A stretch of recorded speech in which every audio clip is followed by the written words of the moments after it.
In this episode of Travels with the Bondi Vet, Chris is on a Rocky Mountain high for his ultimate holiday photo. I guess to get a good high shot, you have to get high. This better be worth it. Dives into a deep-sea maternity ward.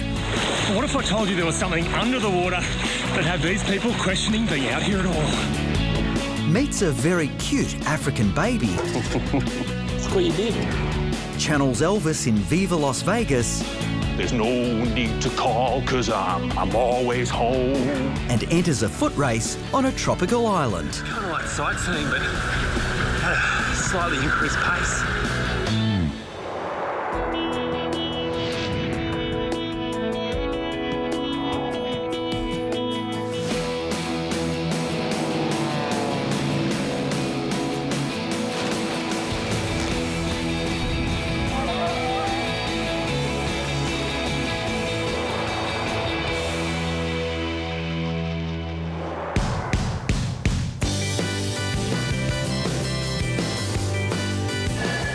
One of the stops on the Rocky Mountaineer train that's brought me here is Banff, in the Canadian Rockies. The once-in-a-lifetime shot I'm after is on the peak of Mount Norquay, 850 kilometres northeast of Vancouver. And don't be fooled, this is the dead easy part. The hard yards start soon, under the watchful eye of my guide, Chuck. Yeah, you ready for this? Yeah. And the only way to the top is to make like a mountain goat and climb. 2 at a time. That way, we're double-backed redundancy. So you don't have total faith in my, mountain goat on the mountain? I watched you walk up here. You're good, but not that good yet. But this isn't your typical rock climb. We'll be using a series of steel steps and metal rungs called a via ferrata. That's Italian for iron road. You're starting to feel your first touch of exposure. It's cool, eh? I thought you were talking about something. Actually, this is the kind of exposure that Chuck's really talking about. The sort that involves long drops and no looking down. Bit of a view. Yeah, it's kind of cool, eh? I'm on the Ridgewalker route that includes 300 metres of almost vertical climbs, a kilometre or so of trails, and a suspension bridge.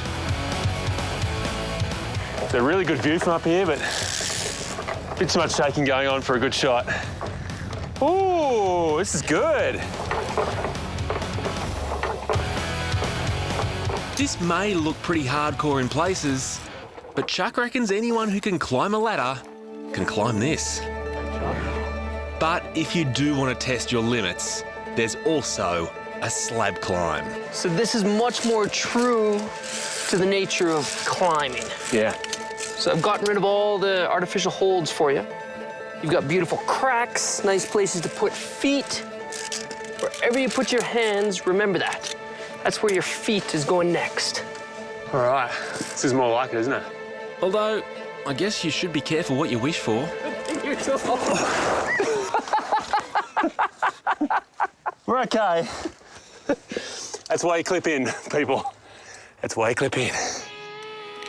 And while you'll never confuse this with just your average bushwalk, It's kind of like you're climbing a ladder to the top of the Rockies, right? Yeah. I'm betting the reward is going to be well worth it. I guess to get a good high shot, you have to get high. We're doing that.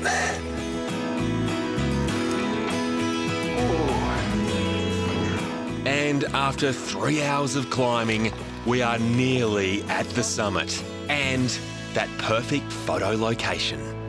Starting to get a bit of a view now, eh? Yeah. It's time to smell smoke as well. A little bit. So close. This better be worth it. I can't wait to see Alaska to the north, America to the south, Calgary to the east, and British Columbia to the west.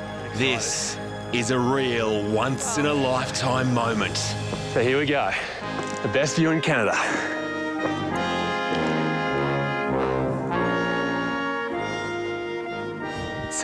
It's not really there. Well, we have forest fires here in Canada, too. It's a complete whiteout. Yes, unfortunately there are forest fires in the area and The famous view is hidden behind a smoke screen, a big one. You climbed well. This was the whole reward. It was my 360-degree vista. No, it's the journey that's the reward. The journey's there. No. It's the photo that's the reward. You can update your Facebook later. But with a can-do attitude, I'm going to do my best. After all, I didn't climb up here for nothing. I didn't say I couldn't Photoshop it. You ready?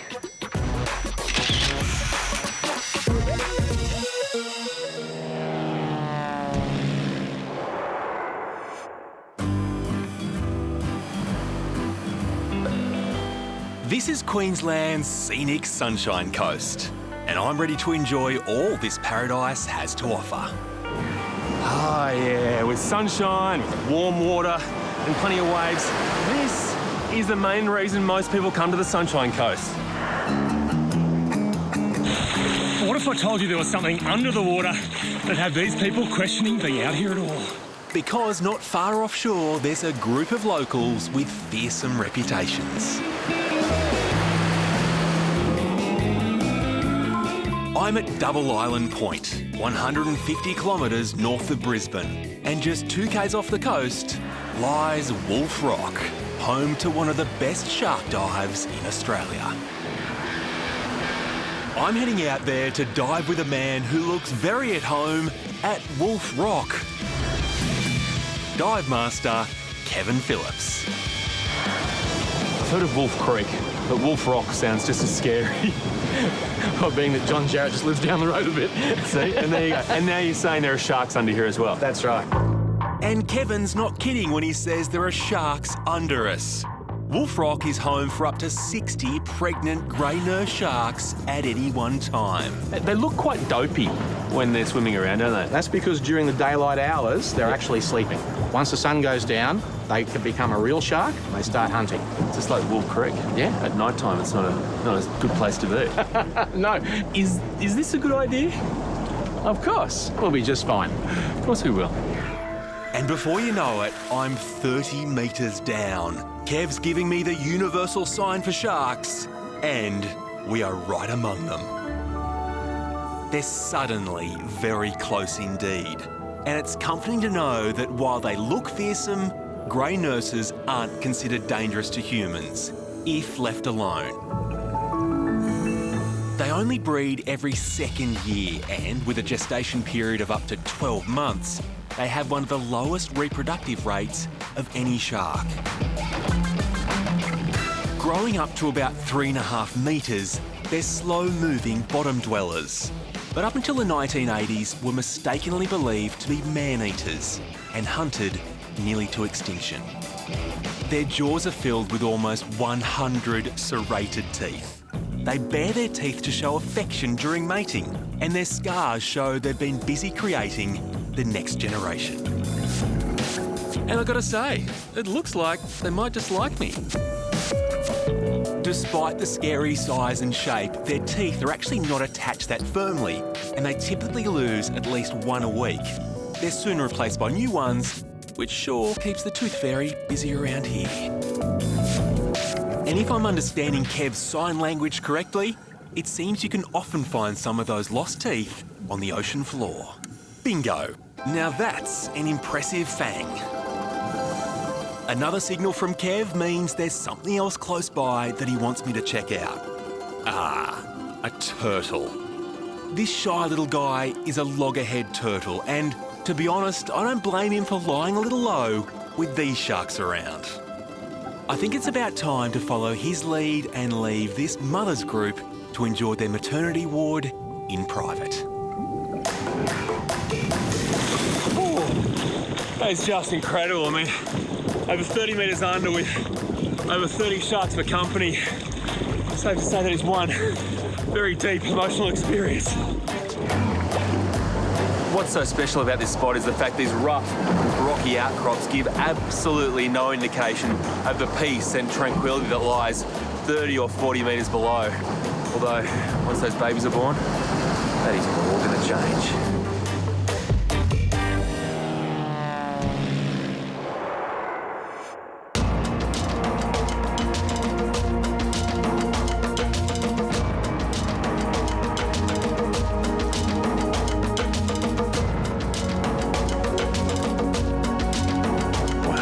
South Africa is just a photographer's paradise. Today, I've got an appointment at a place I've been desperate to see, the Hotspur Endangered Species Centre. And showing me around is my guide, Ruan. How are you? Good, and you? Very well. Now, I've been on a lot of safaris, but I hear you guys do something a little bit different. Yeah, so basically we give the visitors opportunity to come and see any rare or endangered animals that they hardly would see on a safari in close proximities. Let's do it. Okay? The not-for-profit centre was created to care for sick, orphaned or endangered animals. However, their biggest project is breeding cheetahs to release back into the wild. Incredible. It is just overload Yeah. of cuteness, isn't it? Yeah. Why are they so endangered?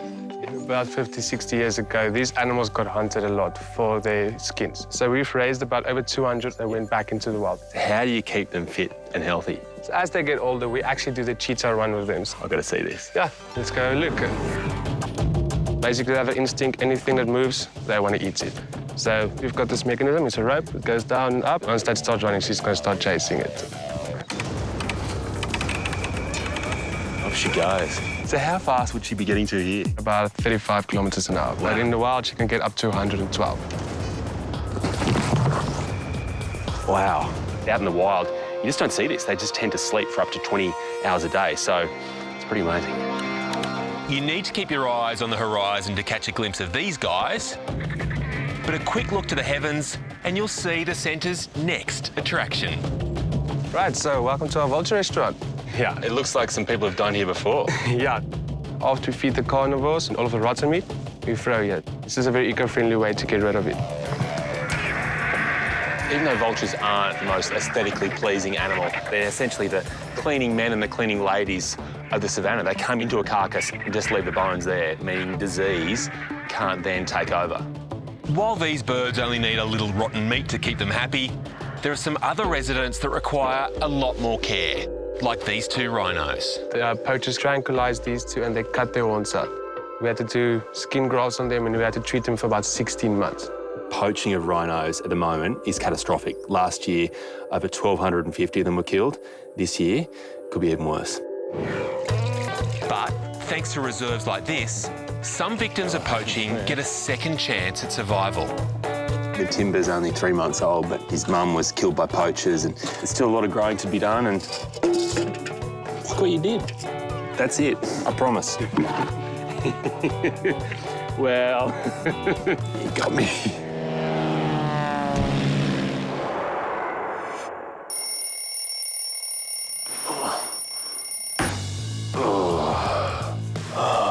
What happened? What really happened?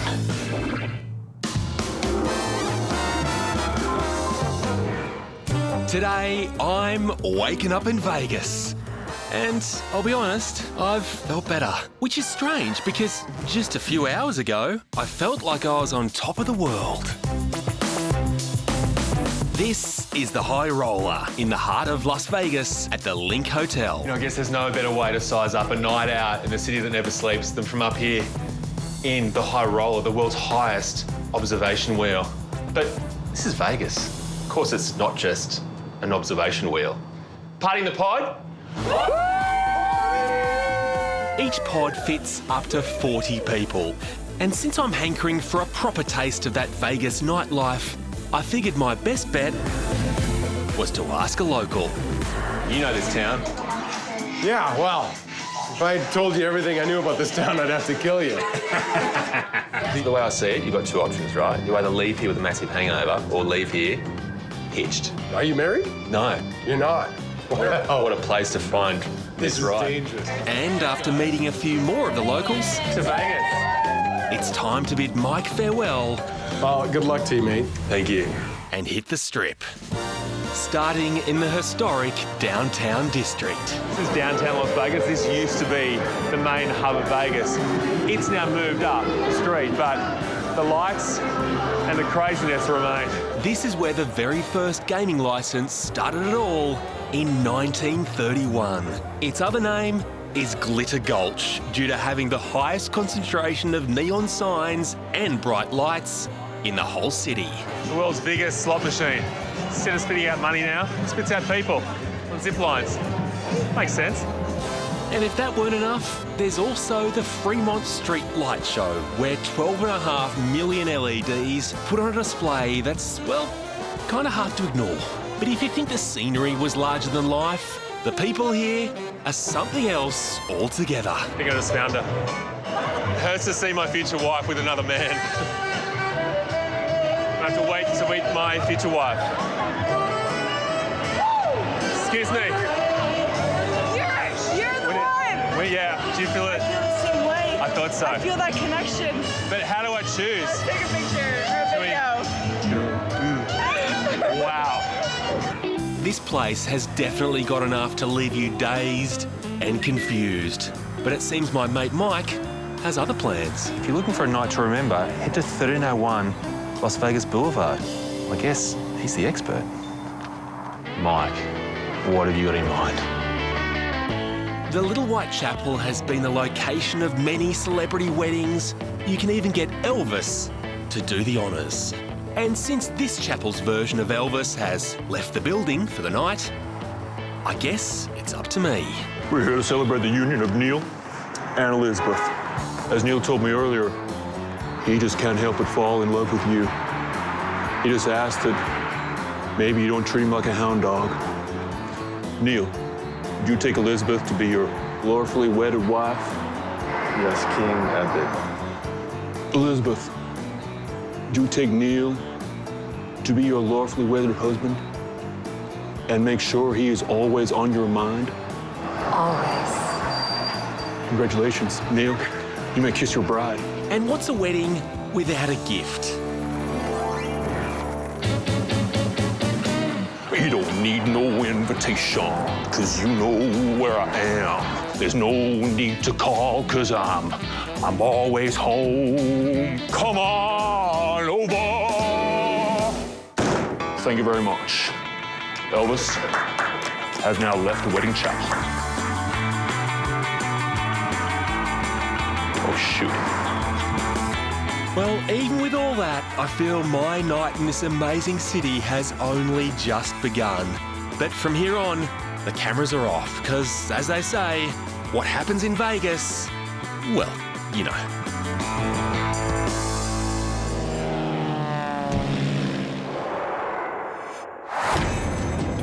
I'm no stranger to endurance running. Heck, I've even run a half marathon alongside Kenyan warriors. So I know if you want to survive, the key is good preparation. Today I'm 90 kilometres north of Norquay on Hamilton Island. I'm here to participate in the Whitehaven Beach Run. And one man who'll definitely run me through my paces is Ironman and Olympian Kai Hurst. Hey, So you're the guy. Yeah, I'm the guy, mate. How are you, mate? Yeah, I'm going really well. How are you? All right. I'm a bit more nervous now.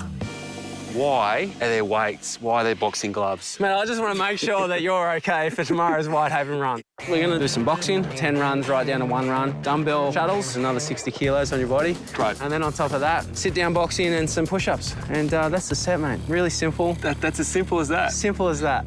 Right, let's go. I thought my style was bad, but this is really bad. Maybe I should have done some training to prepare for this training. Let's go, come on. It's only sand.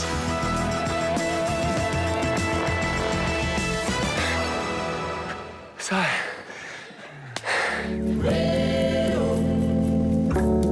Beautiful sunset. look at you. No sweat, no panting. I'm really in trouble for tomorrow, aren't I? You'll love it. Thanks, buddy. It's just incredibly peaceful up here. I can really relax, but can't help but think that this is somehow the calm before the storm.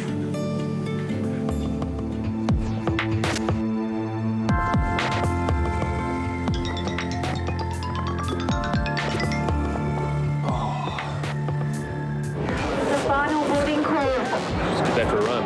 Whitehaven is on Whitsunday Island, a 30-minute boat trip from Hamilton Island.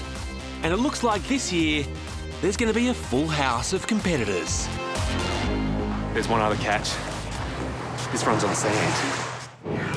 You are standing on one of the most beautiful beaches in the world. Even with the beating I took yesterday, I've decided, rather foolishly, to run the 10-kilometre loop up the beach and back. That was the biggest start I've ever seen. And so far, it's not that bad. It's kind of like sightseeing, but at a slightly increased pace. I have to admit, though, they couldn't have picked a better place for this run. Whitehaven Beach is actually one of the most Instagram beaches in the world. Hashtags like wish you were here and my favourite, sorry not sorry. Well, this course is great. You have to run past the people that are beating you. Hey, buddy. How are you? Just halfway there now. The first half was all right. Now, though, we're into the wind. And unfortunately, the 196 centimetres tall, I'm like one big sail. This is now the hardest part of the run. Just looking at that tiny finish line all out there. Finally, I'm in the home stretch. 20th out of 59 runners in the 10K run. Got the fish down, well done, buddy.